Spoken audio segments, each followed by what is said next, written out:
गुटखा विक्रेत्यांवर आता मोकाची धडक. शाळा कॉलेज परिसरात कडक कारवाईची तयारी. राज्यात गुटखा तस्करी रोखण्यासाठी कायद्यात दुरुस्ती. पिंपरी चिंचवडसह शैक्षणिक परिसरात विशेष मोहीम. दुकाने व टपऱ्यांवर संयुक्त छापे. महाराष्ट्रात गुटखा, तंबाखू आणि अंमली पदार्थ विक्रेत्यांविरुद्ध आता मोठी कारवाई सुरू होणार आहे. विशेषतः पिंपरी चिंचवडसह राज्यातील शाळा आणि महाविद्यालयांच्या परिसरात वाढती अवैध विक्री रोखण्यासाठी सरकार कठोर पावले उचलणार आहे.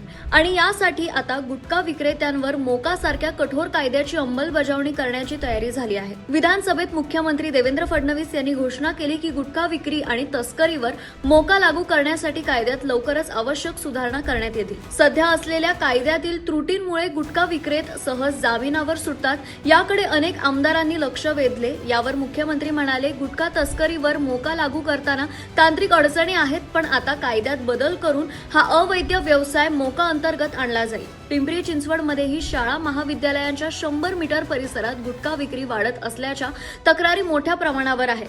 विद्यार्थ्यांच्या आरोग्यावर परिणाम होत असल्याने आता इथे मोठी मोहीम राबवली जाणार आहे. मुख्यमंत्र्यांनी स्पष्ट केले, शाळा कॉलेजच्या 100 मीटर परिसरात गुटखा विक्री आढळल्यास दुकाने, टपऱ्या आणि अवैध स्टॉल्सवर संयुक्त कारवाई होईल. पोलीस, महानगरपालिका आणि अन्न औषध प्रशासन संयुक्त पथक तयार करून विशेष मोहीम राबवणार आहेत.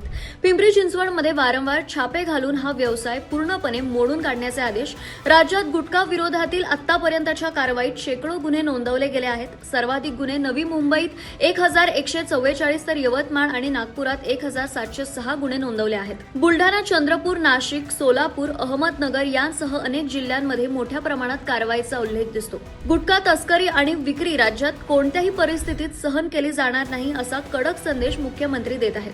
कायद्यात सुधारणा झाल्यानंतर गुटखा विक्रेत्यांना लगेच जामिनावर सुटणे कठीण होणार आहे. विद्यार्थ्यांचे आरोग्य आणि शैक्षणिक परिसर सुरक्षित ठेवण्यासाठी ही मोहीम निर्णायक ठरणार आहे. मुख्यमंत्र्यांच्या या निर्णयावर आपलं काय मत आहे आम्हाला कमेंट करून नक्की कळवा आणि अशाच महत्त्वपूर्ण बातम्या मिळवण्यासाठी आत्ताच MyPCMC ला फॉलो आणि सबस्क्राईब करायला विसरू नका.